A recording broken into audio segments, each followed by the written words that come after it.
चालू करो बे कि मन का मोर क्यों नाच रहा है। हमारे एनडीए की दिक्कत है आपस में, अरे भाई कोई भी उनका बन जाएगा, नेतृत्व करेगा, आप अपना घर संभालिए ना पहले। दोस्तों आज के वीडियो में आपको इंडिया अलायंस का अटूट प्रेम देखने मिलेगा। किस तरह से आरजेडी की कंचना यादव आज कांग्रेस की धुलाई करती हुई दिखती है, और उसके बाद जब कांग्रेस की बारी आती है तो उनके प्रवक्ता ने भी सामने बहुत ही खरी खोटी सुनाई थी, और पूरी डिबेट में इन दोनों प्रवक्ताओं ने होके इंडिया अलायंस की धज्जियां उड़ा दी थी। कंचना यादव अपने आप को एक बेहतरीन प्रवक्ता घोषित करने में लगी हुई थी, लेकिन उसके पास इतिहास का कितना ज्ञान है इसके बारे में मैंने 2 दिन पहले एक वीडियो अपलोड की थी, जिसे जरूर देखना।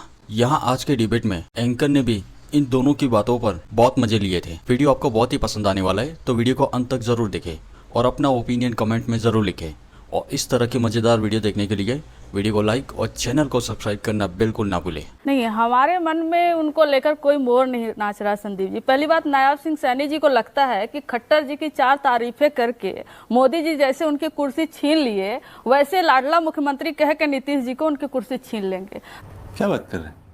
तो बिहार है, बिहार चाल चरित्र और चेहरा जो मोदी जी कहते हैं ना, तो ये तो आपके फायदे की चीज है। ये अगर नीतीश को कमजोर करने में लगे हुए हैं, आपकी तो बल्ले बल्ले होनी चाहिए। वो परेशान क्यों दिख रहे हैं? वो कमजोर होते हैं, नीतीश जी कमजोर होते हैं कि जिसको खुद बार बार दूध में जलना है उसके लिए हम क्या कर सकते हैं। वो खुद जल रहे हैं। वो एक बार भी सामने आकर नीतीश जी ने ना वक्त पे बोले, ना कोई भी आज कार्यक्रम बीजेपी करती है, पॉलिसी लाती है, उस पर नहीं बोलते हैं, तो अपना नुकसान वो कर रहे हैं। हमारी उनके प्रति हमदर्दी नहीं है। जली ना, तेरी भी जली। जो आप कह रहे हैं हमारी नहीं हमारी हमदर्दी नहीं। हम अपने इशूज पर चुनाव लड़ रहे हैं, हमारे दिल में दर्द क्यों होगा नीतीश जी को लेकर। नीतीश जी खुद जब चलकर चले गए, मुख्यमंत्री की दावेदारी पर सवाल उठते। अरे यहाँ तो सचिन पायलट ने कहा ना हम चुनाव की बात तय करेंगे। मैं गलत कोई मैं सचिन पायलट जी को कहना चाहती हूँ कुछ। राजस्थान में तो उनसे सहा नहीं जाता है। राजस्थान में तो वो अपनी उम्मीदवारी पहले घोषित करवाना चाहते हैं। अशोक गहलोत जी बन जाते तो रूठ के बैठ जाते हैं, लेकिन बिहार में वो बाद में देखेंगे। क्यों भाई? बिहार में तो, राजस्थान में भी आप बाद में अपना देख लिया करिए। क्यों नहीं? आप एनडीए की दिक्कतों पर खुश होते घूम रहे हैं, आप अपनी दिक्कतें तो संभालिए पहले। यही तो महेश वर्मा कह रहे थे। हम झारखंड में पहले मुख्यमंत्री चेहरा कौन होगा पहले से डिसाइडेड था, जीते। जम्मू कश्मीर में जीते। कांग्रेस ने जहां जहां पहले मुख्यमंत्री चेहरा नहीं डिसाइड किया, कांग्रेस प्रॉब्लम है ना। तो कांग्रेस प्रॉब्लम नहीं है, एक प्रॉब्लम है। कांग्रेस प्रॉब्लम नहीं है। प्रॉब्लम यह है कि भाई हमारे पास मुख्यमंत्री चेहरा 2020 में भी बना हुआ है, तो उसमें कोई इब्बत है ही नहीं। समझ रहे हो आप? उसमें कोई इब्बत नहीं। तेजस्वी जी कांग्रेस दबाव डाल रही है ना इस बार। भाई पिछली बार 70 सीटें आपने कांग्रेस को दी, वो 19 मात्र 19 जीत पाई। अगर थोड़ा 35-40 की तरफ आ जाती, ढंग का प्रदर्शन कर देती, आपकी तो सरकार बन जानी थी। वाम खेमे को आप 30 में निपटा दिया, उनको ज्यादा सीटें दे देते, आपकी सरकार बन सकती थी। ये कांग्रेस भी जानती है, इसलिए कांग्रेस कह रही है नहीं हम तेजस्वी को क्यों मान लें। अभी कांग्रेस को लगता है कहीं 70 से कम सीटें ना दे। आपको लगता है कि कांग्रेस तो 100 मांग रहे हैं। उनकी जितना जनाधार होगी बिहार में, उसी हिसाब से सीटें मिलेगी। कौन सी सीट? वो उनके दबाव से कोई डर जाएगा क्या? किसी के भी दबाव से कोई डर जाएगा क्या? जिसकी जितनी औकात होगी। गठबंधन औकात का खेल है। औकात का खेल है। हाँ। आपके पास कितना जनाधार है, हमारे पास कितना जनाधार है। जिसका ज्यादा एमएलए होगा, जिसके ज्यादा जनाधार होगी, उसके मुख्यमंत्री बनेंगे। तो बहुत सिंपल है। तो राहुल गांधी जाते हैं नौकरी पलायन रोको, नौकरी दो, यात्रा तेजस्वी के आंखों की किरकिरी है ना कन्हैया। मैं गलत जानकारी तो नहीं दे रहा हूँ। अच्छा, दोनों की नहीं बनती ना, दोनों युवाओं की। अच्छा संदीप, वो घूम रहे हैं पैदल, उनके साथ राहुल गांधी घूमते हैं और तेजस्वी वहां पर दिखते नहीं है। संदीप जी मैं आपसे पूछ रही हूँ, जो व्यक्ति 2-2 बार लोकसभा लड़के हार गया हो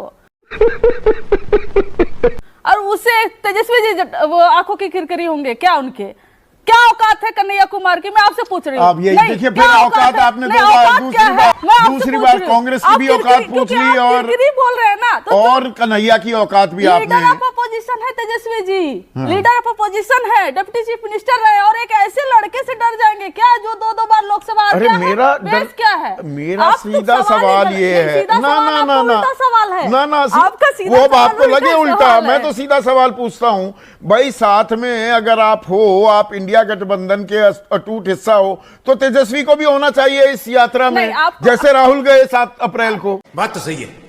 वो कांग्रेस की यात्रा है। अच्छा। उसमें आरजेडी क्या करेगी? तो कांग्रेस और आरजेडी अलग अलग लड़ेंगी क्या? कांग्रेस अपना जनाधार मजबूत कर रही है, उसके लिए वो यात्रा निकाली। हम भी अभी यात्रा निकाले थे, तेजस्वी जी अपने सारे कार्यकर्ताओं से मिल रहे थे और उस सबसे मिलकर तो नीतीश का गेम ओवर, एक मिनट, नीतीश का गेम ओवर, सम्राट करेंगे टेक ओवर को तो छोड़िए। अबे भाई, यहां दरअसल औकात की लड़ाई भी हो रही है क्या आरजेडी और कांग्रेस में ही? आप जेडीयू के बारे में तो खूब टिप्पणियां हो रही हैं आपस में ही कि कन्हैया की औकात क्या है और कांग्रेस की जितनी औकात होगी उतनी सीट दे देंगे। नहीं, देखिए, आरजेडी पर प्रवक्ता के वक्तव्य पर सिर्फ इतना कहना चाहता हूं, अपरिपक्वता से बात नहीं करनी चाहिए। हम एक गठबंधन में साथ लड़ रहे हैं, दोनों अलग अलग राजनीतिक दल हैं। अगर दोनों राजनीतिक दल अपने राजनीतिक कार्यक्रम करते हैं तो अंततः गठबंधन मजबूत होता है। चाहे वो 16 मार्च से लेकर 26-27 दिनों की हम चंपारण से यात्रा प्रारंभ करें, नौकरी दिलाने के लिए, पलायन रोकने के लिए। आप कल्पना नहीं कर सकते बिहार की क्या हालत की है। क्या बात कर रहे हैं?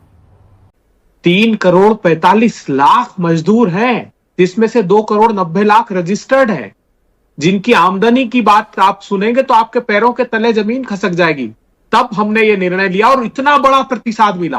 हजारों लोग यात्रा में चल रहे थे, 1 लाख के करीब करीब अलग अलग संस्थाओं के लोग हमसे मिले आकर और वेदना बताई उन्होंने। साथ चलते दूसरी तो बड़ी बात नहीं होता जो आपने कही, ये जो इंटरवीन कर रहा हूं। अबे संदीप जी, साथ चलते तेजस्वी भी दिखाई देते। तेजस्वी ने बेरोजगारी का मुद्दा लगातार 10 महीने उठाया था 2020 के चुनाव में, तभी तो आरजेडी सबसे बड़ी पार्टी भी बनी थी। बेरोजगारी के मुद्दे पर अगर कोई एक वाहिद चुनाव लड़ा गया है इस देश में, वो बिहार का विधानसभा चुनाव था। रुको जरा, सब्र करो। और आप देखिएगा, देखिए, ये तो राजनीतिक दल अलग अलग हैं और एक राष्ट्रव्यापी राजनीतिक दल है कांग्रेस पार्टी। ये ऐसी छोटी बातें शोभा नहीं देती आरजेडी के प्रवक्ता की।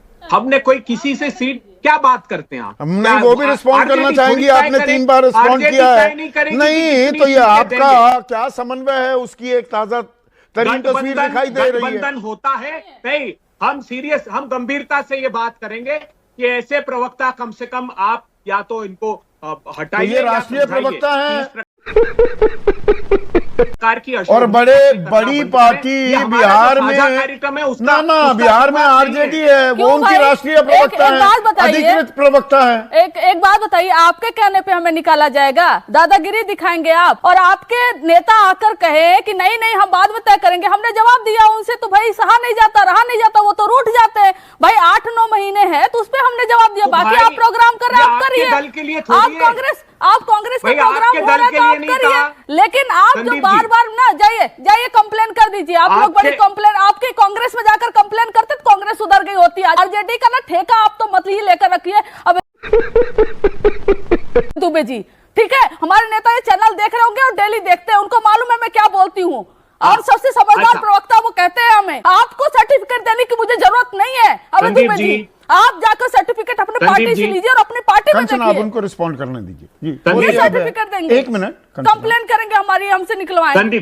संदीप जी, बोलिए कुछ भी बोले, इनके नेता आकर गठबंधन खराब आपने प्रतिकार कर दिया। देखिए, ठीक है, अब उनको बोलने दीजिए। संदीप जी, ये सब देख रहे हैं इंडिया गठबंधन की अंदरूनी हालत क्या है, उसका ये खुलासा हो रहा है। मजा आया। अच्छा। तो दोस्तों, आपको वीडियो कैसा लगा मुझे कमेंट में ज़रूर लिखें और इस तरह के मज़ेदार वीडियो देखने के लिए वीडियो को लाइक और चैनल को सब्सक्राइब करना बिल्कुल ना भूलें।